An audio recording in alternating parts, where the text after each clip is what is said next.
Hello and welcome back to Untold Horrors. It's time for part 2 of this month's Backwoods horror themed show.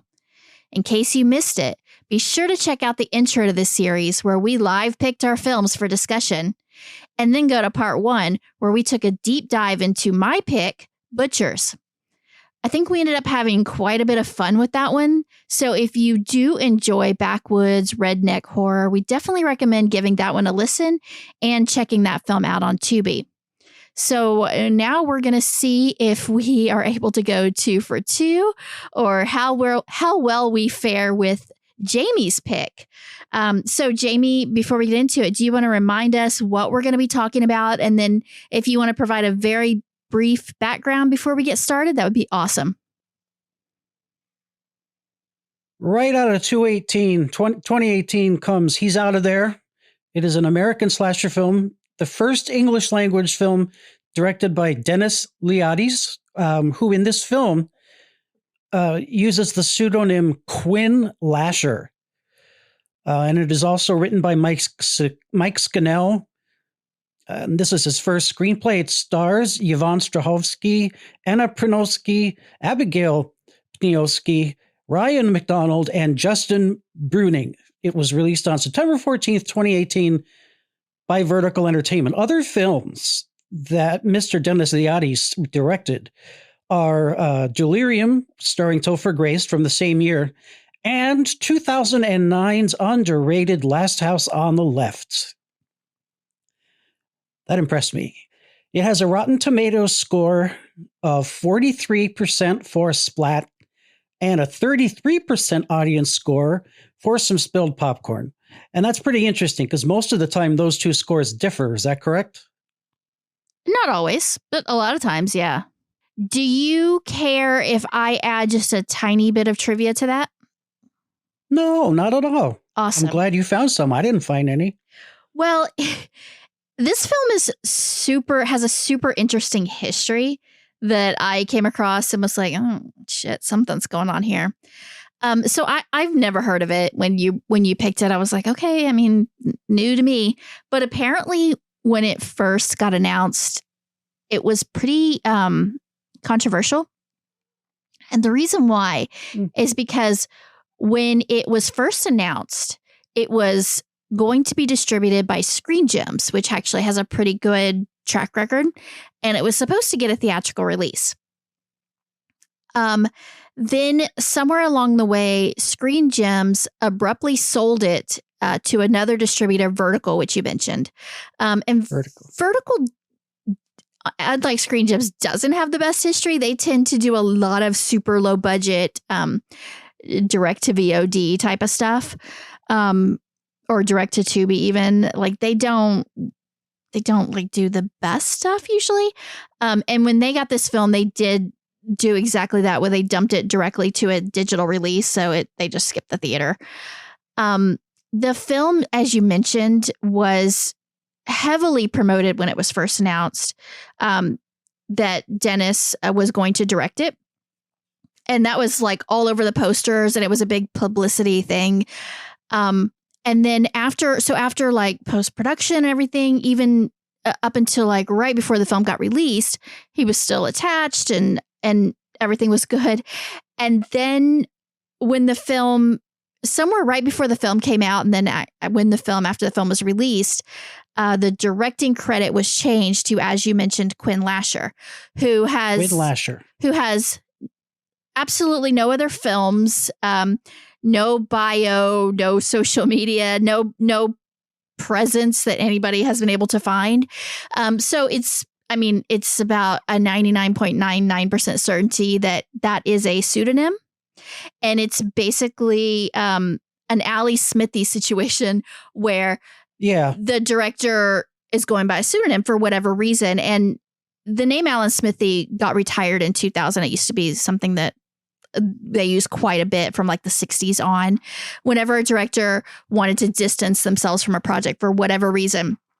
And interestingly, as part of that like collective agreement to use that name, they are also not allowed to talk about why. So they can never talk about like what went wrong, what happened, why do they want to be removed from the film. It's just like everybody, it's like a silent don't ask, don't tell agreement among everyone that something happened. And now there's this like pseudonym attached to this film for whatever reason. So it's really fascinating because it caused a lot of like speculation and controversy because people were like, what the hell happened? Like, what went wrong? Why did everyone like try to jump ship for this film? Maybe we can figure that out in our discussion as far as what potentially why that might be. But yeah, I just thought that was super interesting. And when I was kind of doing a little bit of research on my own, I was like, oh shit, there's some drama here. That's fascinating. That's all. There is one glaring difference that I'll bring up as we talk about it. But the stills online versus the movie itself, there's something that sticks out immediately, and we'll get to that. Okay. Before we get to that, I think since this is your film, you're going to handle the 5 questions that we're going to use to like very quickly hit the high points of this film or low points or whichever we land on. Before we do that part, though, we need to do our 60-second summary. You ready? 3, 2, 1, go. He's Out There starts out like The Babadook, but ends as an effective home invasion survival horror. It is saved from mediocrity by the killer's inventive ways of stalking and menacing Laura and her 2 children, and by its almost monochromatic color scheme, sepia, by the way. There isn't a very high body count, but it isn't that kind of movie. This is more akin to The Strangers or You're Next. The kills there are, though, have very plentiful blood and cruelty. This film is satisfying, but Iliad's direction deserves better writing.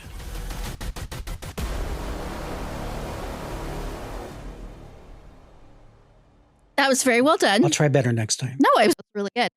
But also... Thank you. Also, I need a minute to compose myself before I do my 60-second. Because I was not expecting that. Do you want me to read mine again slower? Nope. No, you're good. Okay. I just need to process what you said. I'm going to reset my timer here. All right. 3, 2, 1, go. I think films like He's Out There are the most depressing kind of films because it doesn't spectacularly fail. Instead, it fails slowly, quietly, and little by little until you're left fuming with frustration over what could have been. It should work. All the elements are there. But everything is just a little off. Every choice is the least desirable choice, and every beat feels a tad too dull. There's good stuff here, stuff I want to praise, but nothing works in unison to create the truly scary, unnerving, or memorable film this wants to be. It ultimately ends up being more exhausting than exhilarating, and I can't really recommend it given how many far better films there are to watch in this subgenre.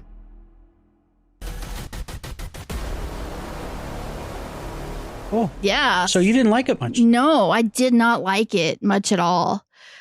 But, okay. Yeah, time for our question game. What a coincidence. Question number 1. What was the worst decision? Oof. There were many. There are so many. Well, okay, the worst part of this film, and this is a no-brainer, is that it's very badly written. So, I mean, hiring the scriptwriter or not giving it another pass or not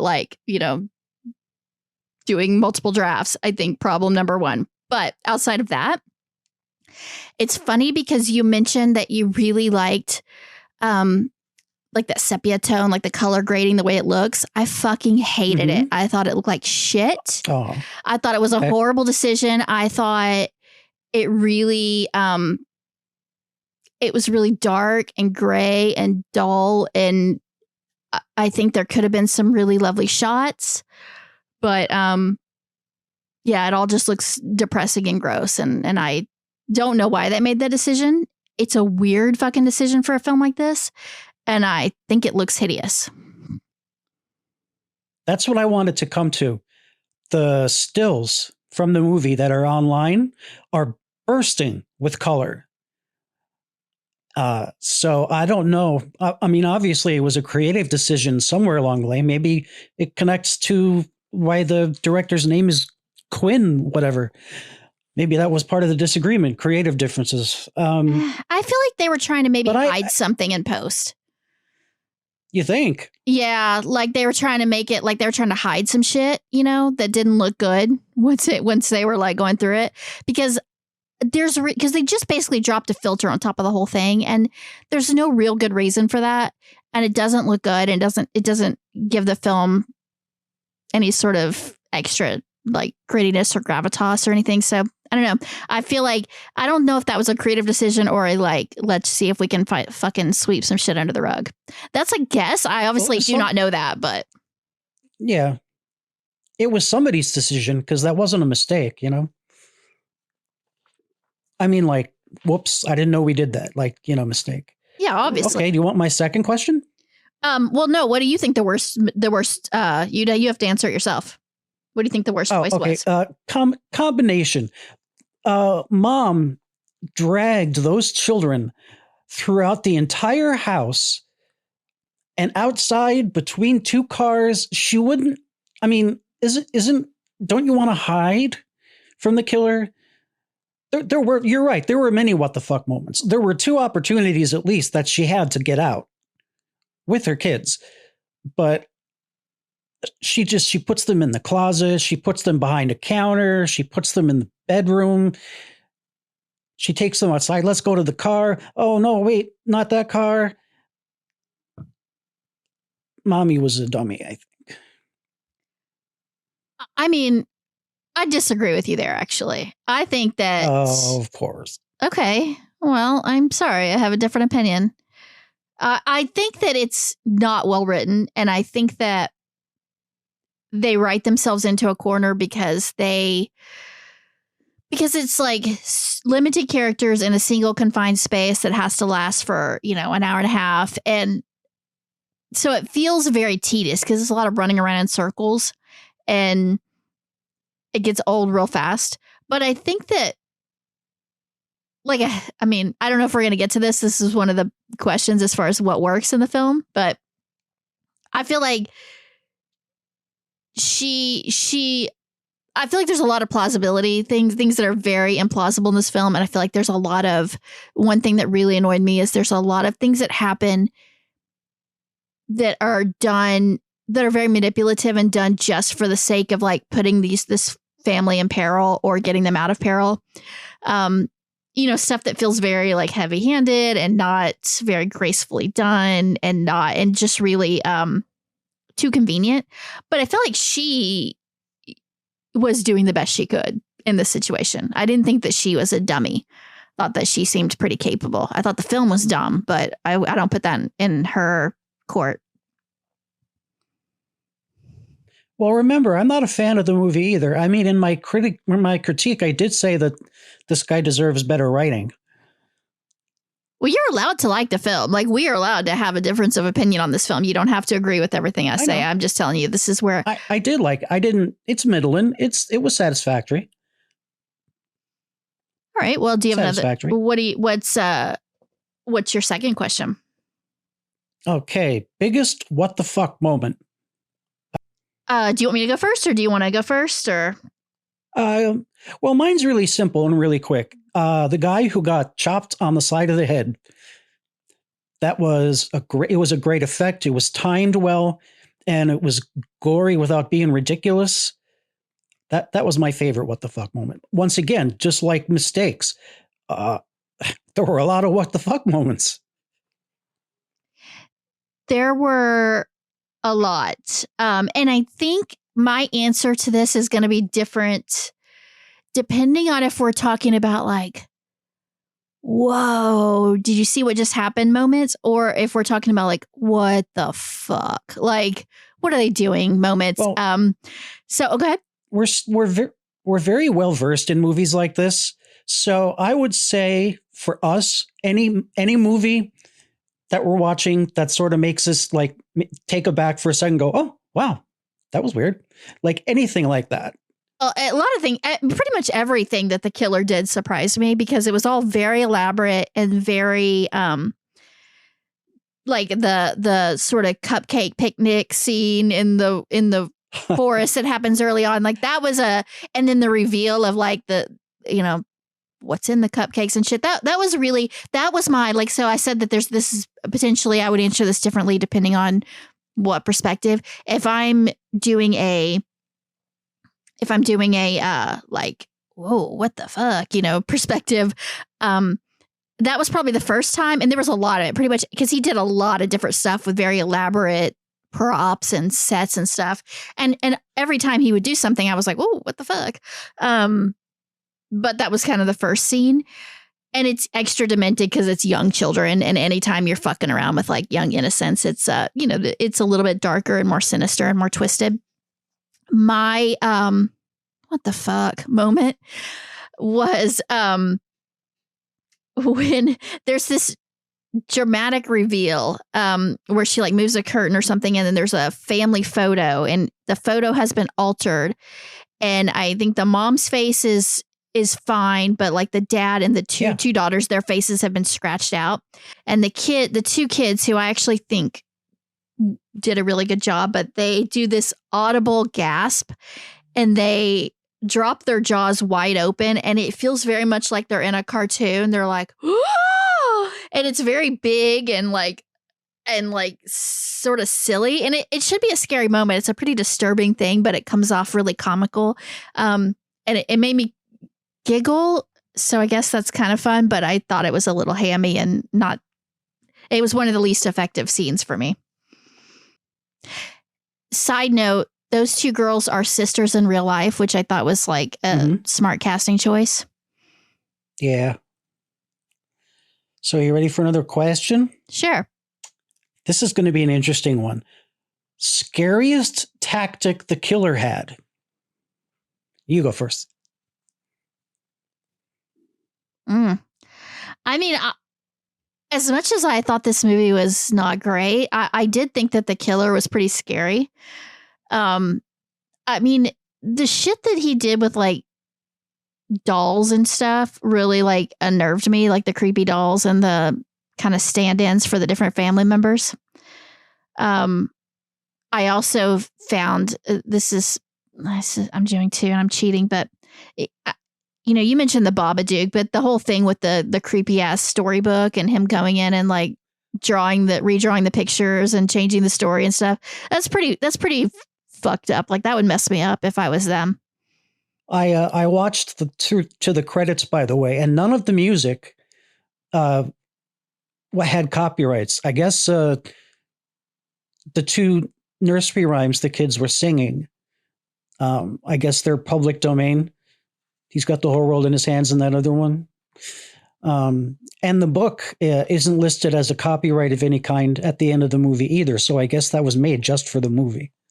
I mean, I definitely got the impression it was created for the film specifically. It's very specific and weird. I liked, like I said, in the beginning, there's a lot of elements in this film that really work, that are really smart and interesting and fun. But when we did part one of this and we talked about butchers, we talked about derivative films, and we talked about how fine of a line that is between like something lovingly borrowing from elements of a genre and then just kind of ripping it off and mashing a whole bunch of shit together they've seen before and making a film that feels like you've seen it a million times before. And I feel like this film sadly falls more in the latter category for me. Like it doesn't feel fresh and original and homage-y. It feels sort of like a paint by numbers kind of thing. I wish it was weirder because it has a lot of elements to be super weird. And I think that would have been really fun. But it's like kind of weird, but then also kind of really dull and tropey and boring. And that's sad to me. Anyway, I'm way off topic. How does The Mask Killer in general, but specifically Mask, hold up against the big guys. You didn't answer the last question. Do you want to answer? Oh, sure. It was the greetings, the hello and goodbye. Yeah. In their throats. How does the Mask hold up against the big guys? I like the Mask. I thought it was a cool design. I mean, it's not, I don't think it's one of those, I saw somebody write in a review that, I mean, NECA's not going to make a toy out of this, but like, it's cool looking. It's not, does it stand up to like the most iconic of all time? No, but it's pretty good. It's pretty well done. And he looks scary. Like I kind of think everything about the killer works in this film. It's sort of everything else that doesn't. My opinion. What about you? I think he works really well. I like the Mask. It's a little Voorheesy, but I like it a lot. I like his outfit. He looks really bulky and intimidating. But he's, and he's not dressed like a superhero. Not like a superhero, but I mean, like, Jason has the costume. Freddy has the costume. This guy was just like, himself in clothes with a mask on. And he wasn't superhuman. That was also pretty cool.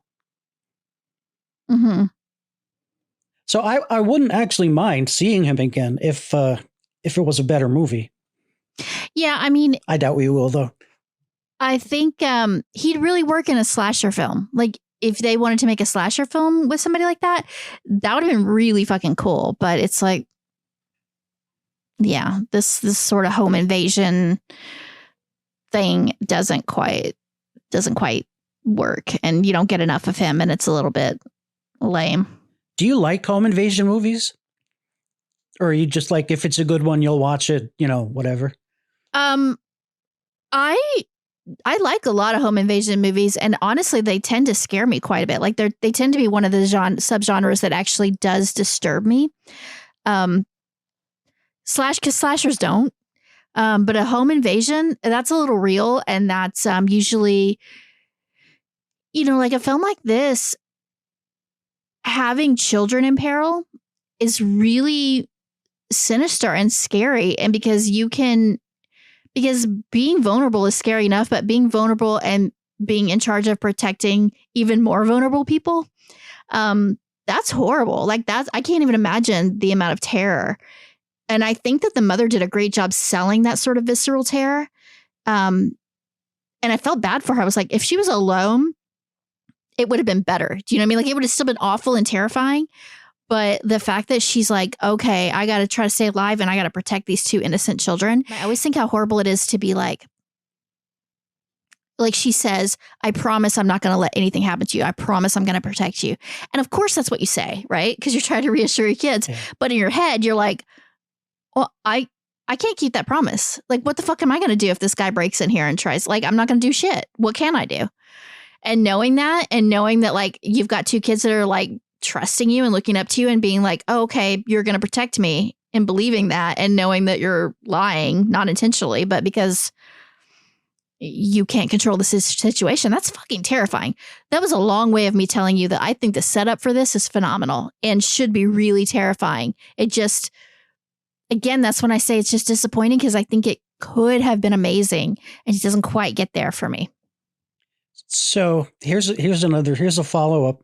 Do you think the mother behaved, I don't want to say correctly, but did she do like anything that was so glaringly incorrect that you were like, what the fuck? Lady, come on. No, not for me. Because I was like trying to think. Okay. I was in this situation thinking like, well, what would I do? And the thing is that like, she was really damned if you do, damned if you don't, because she can't really stay in the house because, one, she's got a very sick daughter, and two, eventually he's going to get in, and she has no phone. She has no lifeline. So how long does she think she could even wait him out? Like, what's she going to fucking do? They're kind of in the middle of nowhere, right? But the same token, every time she goes out, she's putting her life and the kids in life in danger, because he's right out there and he's fucking terrorizing them. So, and she does try, like she gets in the car and she tries to make an escape, but he sabotaged him and then she crashes the car. Like, I don't think it's frustrating as a viewer because the filmmaker is doing everything possible to like keep them in that situation. And that can be like, there are things like, some of the frustrating things is like, oh, she leaves her cell phone in the car and then he takes it. Like that kind of shit is annoying as a viewer because you're like, well, of course, you know, like that's, or, you know, the landline doesn't work and the car doesn't work. That kind of shit is tropey and annoying. But I don't think there was anything that was like a choice that she made that was dumb or like anything that I can imagine doing very much differently. That was just some insight that I wanted to hear. That's all. Those are my questions. I think that I made a note that I feel like, and if I had money and power, I think I would start this, but I feel like there should be like some type of Oscar or Oscar equivalent for really great performances in a really bad or a really mediocre movie. Because if you're in a mediocre to bad movie, you're not going to get recognized for shit, right? You're going to get lost and swept under the rug because the movie sucks and nobody saw it. Nobody gives a shit. But I felt like the actress who played the mom gives a really compelling performance.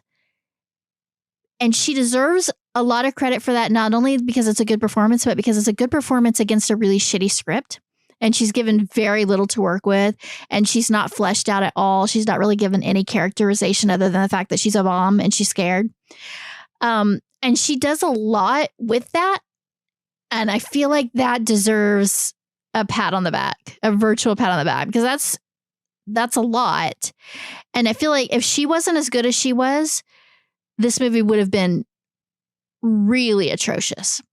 Like it would have gone from forgettable and kind of middling to like really horrifically bad, I think, pretty quickly.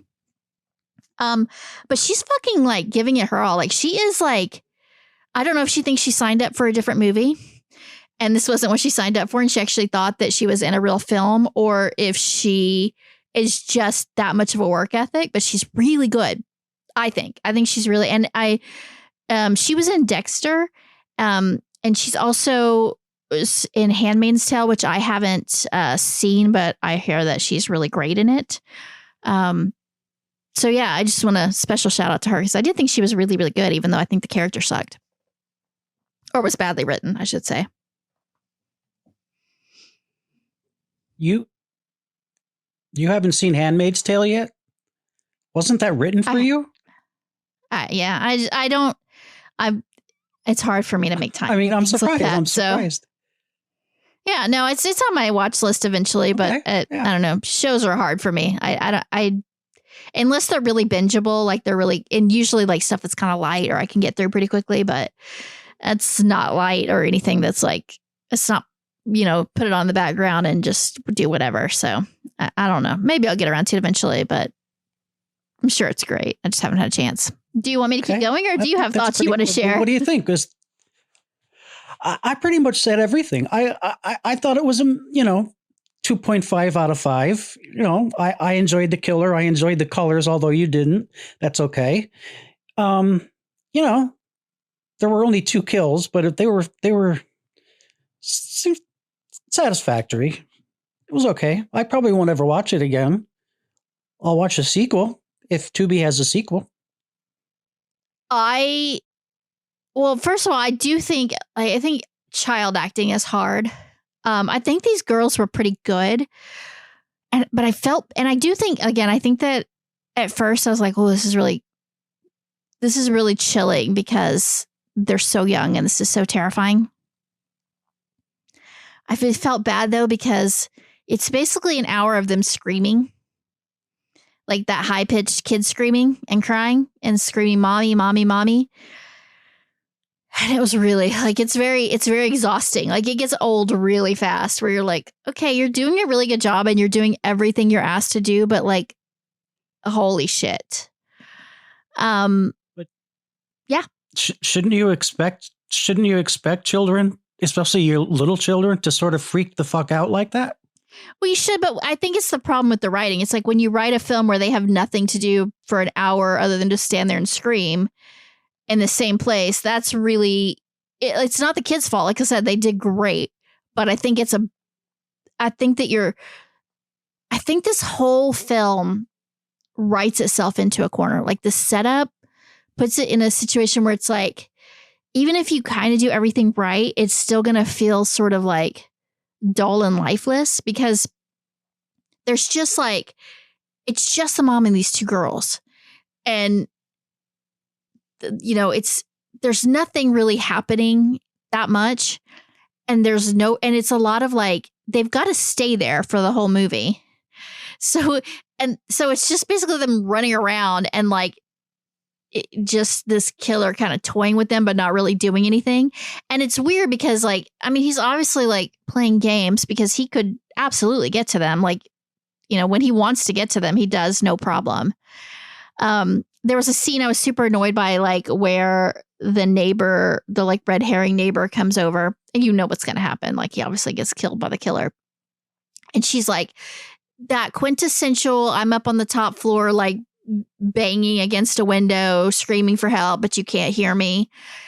She's doing that thing and she catches his attention and he's like, what? I don't know what you're saying. And she's obviously frantic, but he's like, what? And then the killer comes up behind him. And then right before the killer kills this guy, she punches the window out. The glass breaks very easily. And then she's like, hey, look behind you. Too late. Why the fuck? She did not do that the first sight of him, like to get his attention. I don't. And obviously I know breaking a window isn't ideal, but when you're in a state of panic and you're trying to like, you know, there's a killer out there, there's somebody who could possibly save you. That really, like shit like that was very upsetting to me because I'm like, okay, this is now you just think the audience is stupid. I hated when she gets to the house and then the same weird neighbor lets her in the gate and basically like this is the first time they've met and he's like, oh yeah, I'm your neighbor. Owen. And he says, oh, by the way, a kid went missing from this house, the house that you're staying in right now. And he was never found again. And yeah, so the family moved and it's really fucked up. And oh yeah, okay, well have a nice weekend with your kids. And I was just like, what a fucking weird exposition dump, first of all. Like that's not how normal people talk. And that's not how, like it was an awkward, we have to like set up the fact that there's this like missing kid who, I don't know, maybe is that the killer? Who knows? What a mystery. It's very badly handled.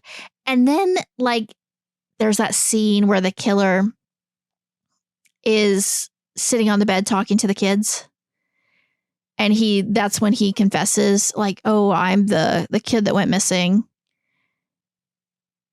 Fine. Like that could have been a cool scene, but what does he fucking even say in that? Like, does he give us any insight into why he's doing what he's doing? Because I got nothing from that. What ruined that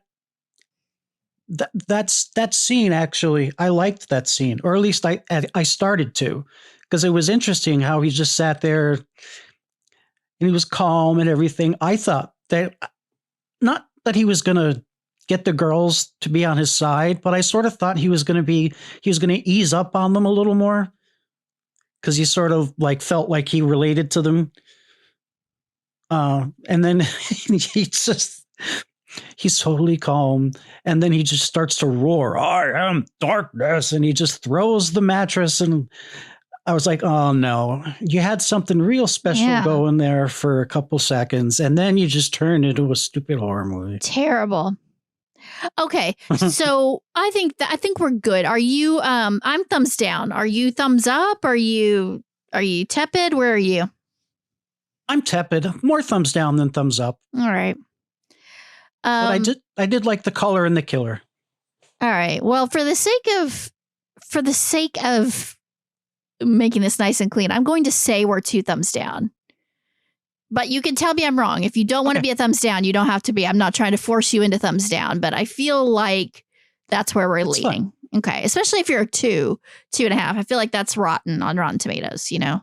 That's don't watch. A 3 is kind of, it's fine. What do you think? 2, 2.5, 3? I'll go with 2 thumbs down. Okay. Yeah, I'd probably be at a. It wasn't 2.5. I'd probably be at 2.5. 2's pretty low because I think it does some good stuff. So 2.5 is probably fair there. All right. So this is almost a wrap on another month of Tubi exploration. But before we go, you and I each embarked on a separate independent mission. And we each picked out 2 second chance films that we watched separately. And now it is time to share what film we watched. And we're not going to discuss these films. We're not going to provide much detail, but we are going to give you a 60-second review to let you know if it's worth checking out or not. I can go first. You can go first. Totally up to you. I'll let you pick. I think you're going to want me to go last. Okay. All right. Just a feeling. Okay. So I'll go first.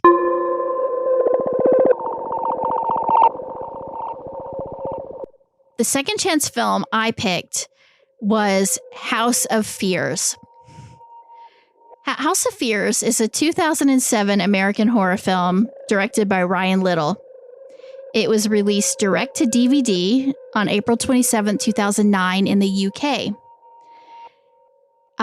The movie, as far as actors, doesn't have a lot of standouts, although it does famously have a very tiny cameo from Jared Padalecki. And it's the weirdest thing in the world because he would have been pretty famous at this point. And he just appears at a party. They call him JP. And they're just like, he's like, has a speaking line, and they definitely like take time to be like, look who this is. And it's right kind of at the beginning of the film. And he just like comes in and he's like, hey, and they're like, hey, JP, like, you having a good time? And he's like, yeah, it's something like that. I don't actually know what the words are, but it's basically that gist. And it's really crazy. And then he disappears and is never heard from again. I don't know if he knows somebody. I don't know if he's related to somebody on this film, but I don't know how they pulled him or why. And surely they didn't pay him a lot of money for that little cameo because there's no point to it. So very weird little tidbit. And I just had to throw it out there before I do my summary.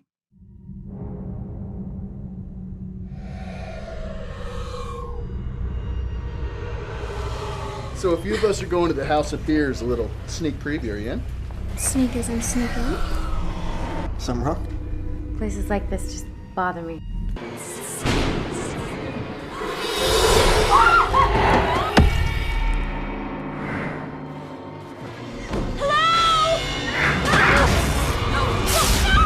Guys!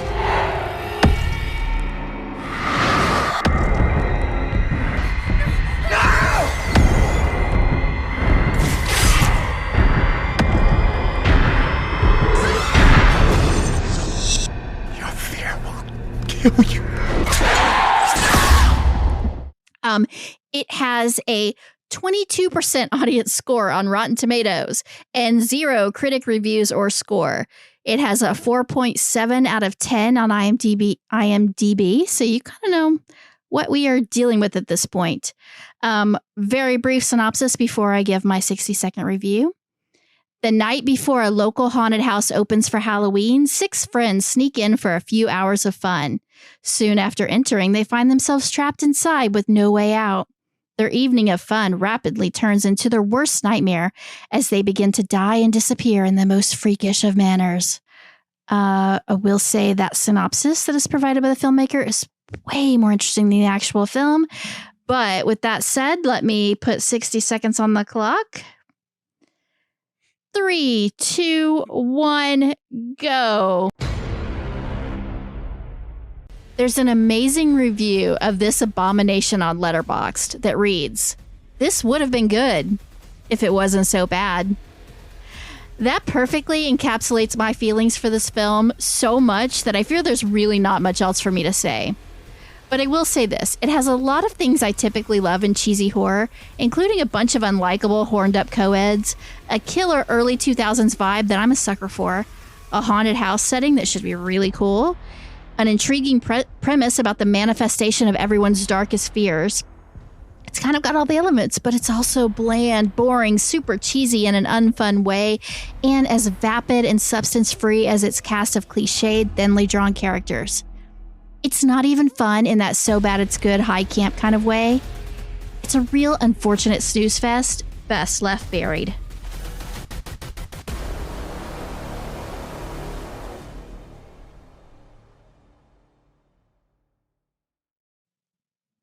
So, given that film was a bit of a bust, I just want to add that if you are craving an actually entertaining and well-executed haunted attraction film that you can find on Tubi, I highly recommend the series The House is October Built. Both 1 and 2 are on Tubi right now, and they're actually really good. So I recommend that you skip this one and go check out those films if you are like me and like these kind of films. Avoid House of Fears and go watch House is October Built. I'd like to concur your enjoyment of the Houses That October Built movies. They're among my favorites. The found footage guru says they are essential, especially the first one. I kind of had a problem with how the second one ended, and it is important that you see both of them.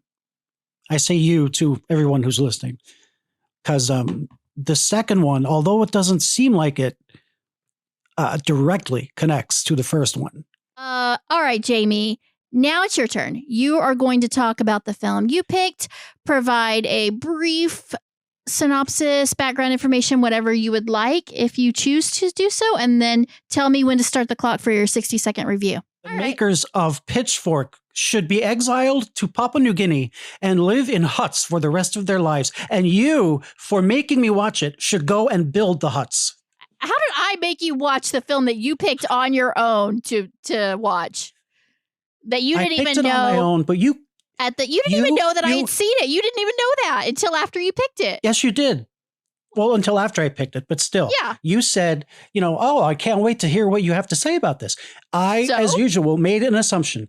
I read the summary. I read the summary, and I thought this was going to be sort of a subliminal horror about a gay guy and maybe a couple of his gay friends who go to town to see his family and come out of the closet, and there's scary homophobic farmers all over and they have to fight for survival. No.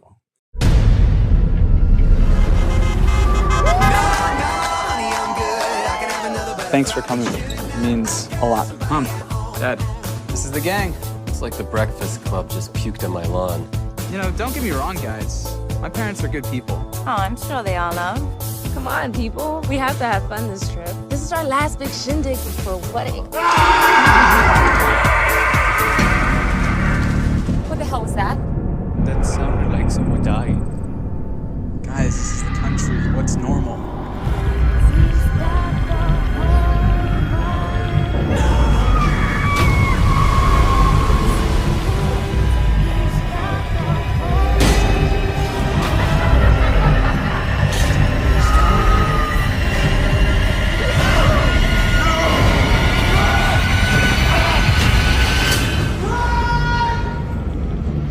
Okay. Let me ask you this. Let me ask you this question. I do want to time you when you're ready to give your official review. So I do want to do 3, 2, 1, go. But I also, before you... Yeah, do it now. Okay. Just shut the fuck up for 5 seconds. If you can. If you're capable. Do you want to give a synopsis? Do you want me to give a quick synopsis? I think you should at least say this is what the film is. A tiny bit of background. I'm happy to do it if you want me to, but do you want me to pull up Wikipedia real fast and do that? Just so people are like, what the fuck is this film? Well, let me at least announce the movie, and then you can jump in with details, because honestly, I didn't research anything. I was angry. I wasn't like, oh, this movie, so I was angry. Because it was... I know what it's like to be angry. Give me my 6... Let me tell you. Yeah. All right. You just want to start your review then? If you want to call it that, yeah. Oh, Jesus Christ. All right. 3, 2, 1, go. Pitchfork is an independent, micro, mini, cellular budgeted movie that is quintessentially the reason why movies like Terrifier 2 need to be made. It is made by people who I doubt ever saw a horror movie. Definitely not anybody who ever made a horror movie. There's just crazy cliches. Every character is deplorable. It's the standard bunch of funny, witty kids snarking their way, to the barn dance. They all cheat on each other again, kind of like butchers, but and it was just the killer was a guy with a pitchfork for a hand, and at the end of the movie, they reveal that the bad guys are really the Pitchfork boys' parents, and they start to abuse and torture the final boy and the final girl. There's two, and it was just so cringe. And I'm sorry, I'm doing a terrible job. If I did this immediately after I watched it, wow, I'd be arrested. All right. Well, you're at like 120 now. I didn't stop you, but I'm not. I'm sorry. To be serious, it's about a bunch of kids who go. One of the friends goes to the house and the farm to reveal that he's gay. He revealed that he's gay. He's going to visit. Father is a complete homophobic cunt, and I'm glad he died quickly, because I was like, if I have to listen to this guy. And then at the end of the movie, when his body's like there and he's sort of like half dead, he's like, son, you have to do it. You have to kill me and put me out of my misery. You have to be a man. I was like, no, don't make your son be the man. Don't do this fucking scene. And at least it was quick. I'm tired. Okay. Anyway, there's a creature, a guy that runs around in the forest with the pants, shoes, no shirt, and pitchfork for a hand, and dog fur. Not a dog mask, but just like dog fur on his face itself. And he kills with a very plastic-looking pitchfork. And I'm sorry, I refuse to give it any more attention. You, Stephanie Malone, broke me. I try so hard, even with movies I don't like, to just be like, I still don't want to, completely condemn it. Don't watch Pitchfork. Don't pay for Pitchfork. The only good thing about Pitchfork is the ending, and that's not because it ends quickly, but because there's sort of like a stinger at the very end of the movie that was so cool, I thought, because it sort of suggests that survivors are now killers. One in particular. I don't know if you remember what I'm talking about, Stephanie. You're going to edit the shit out of this. I'm sorry. I just didn't. Well, I was going to say, for someone who had nothing to say and didn't need 60 seconds, I think that was about 10 minutes. So that was not 10 minutes. No, but you probably would have kept going had we not stopped.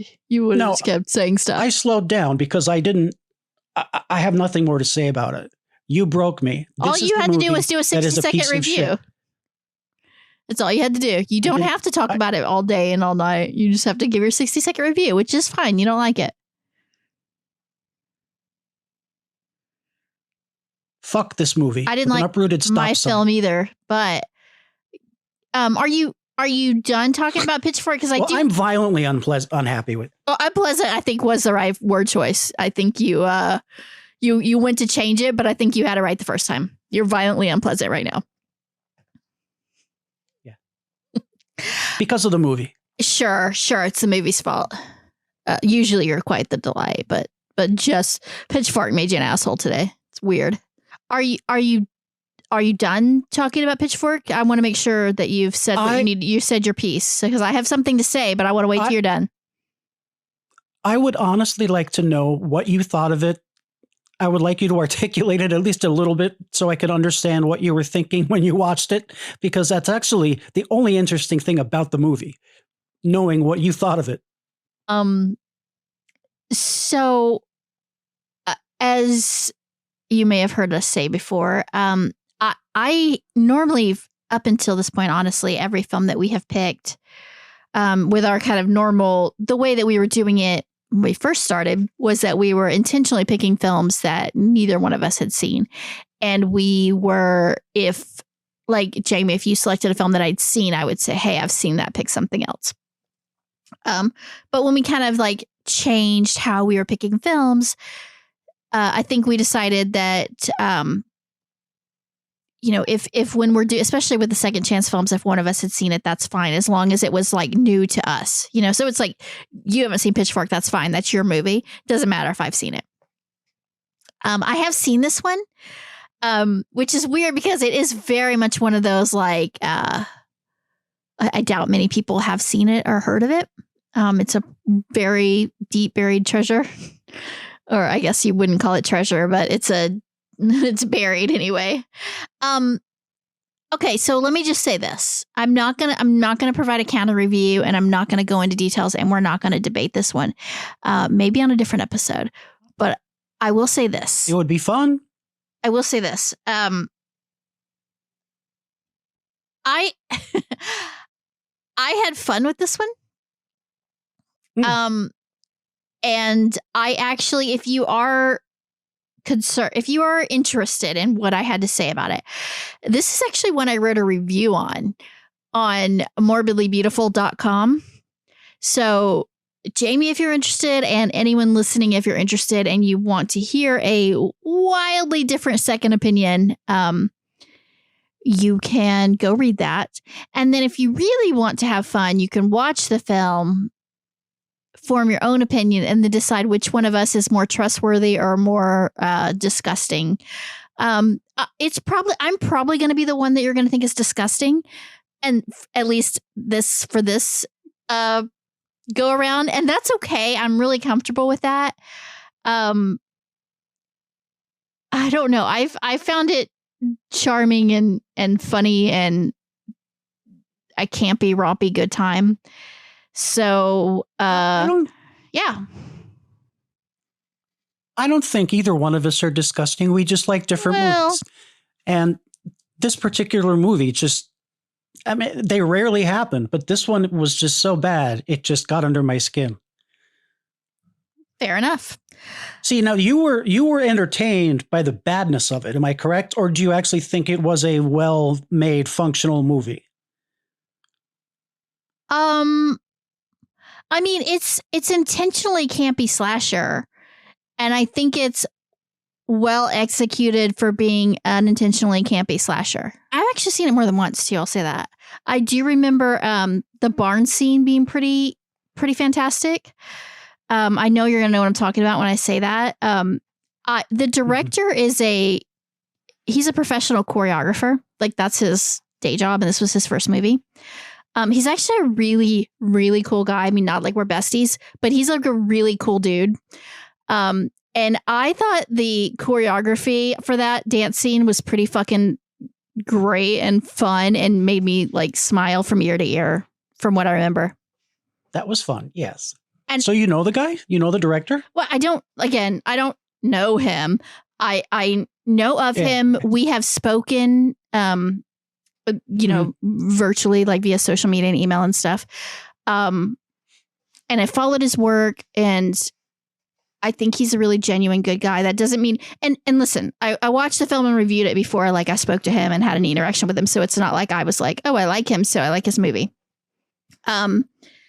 But I know you're beyond that. I know that. But I think he's, and I also think it is like, I do appreciate the fact that it is like a gay slasher, and it has like and he's a gay filmmaker. And I think it was like very important for him to like make a film that really didn't make tropey gay characters, or didn't make like kind of token gay characters, but made it sort of central to the plot, and made it, something that was sort of, that had a little bit of gravitas to it, at least in the aspect of this character trying to come to terms with the fact that, he's gay and his family is not very supportive, and what that's like and stuff.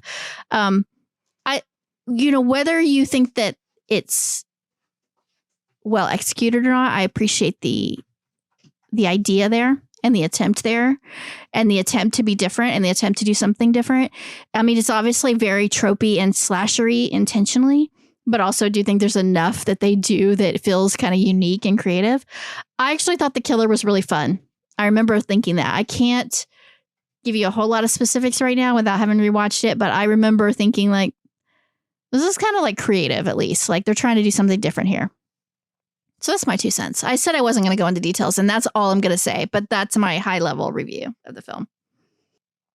And personally, I think it's way more interesting and honest and engaging to be like, this film's a absolute disaster than to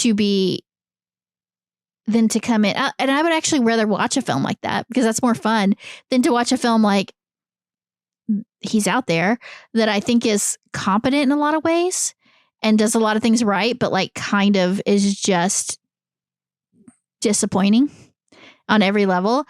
That's why I said it's like the most depressing kind of film, because it's like at the end of the day, it's fine. You know what I mean? Like that's probably how I describe it. Like, it's fine, I guess. Is it worth your time? Probably not when there's better shit to watch. Are you going to hate yourself if you watch it? No. I mean, it's not an absolute waste of your time. It's not a completely disaster, but it's also kind of infuriating because you'll walk away going like, I guess. I mean, that was a movie and it happened and I watched it. And that sucks, I think. I think that sucks. I think that's worse. I would much rather watch a film like, for you, Pitchfork, where you're like, fuck this film. I could talk about it for 7 hours about how much I hate it.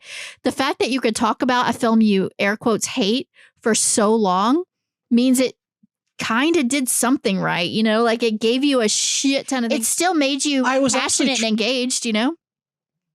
I was actually trying not to make fun of it. I was trying to think of words that would really inflect my emotions but not have them be insults. But that's kind of, I don't know. So we ended up with, let me see if I can remember this. So we have one film that was 2 thumbs up, one film that was 2 thumbs down, and 2 second chance films that are both thumbs down. So out of the 4 films that we explored, it sounds like we've got 1 Butchers that we have a pretty strong recommendation and feel like it's worth your time. Well, that's our show, folks. Thank you so much for joining us on this journey. And we will see you back here likely next month for another theme and another deep dive into Tubi's vast sea of toxic waste and untapped treasure. You never know what gold we might dig up. So until we resurface, this is the Untold Treasures crew signing off.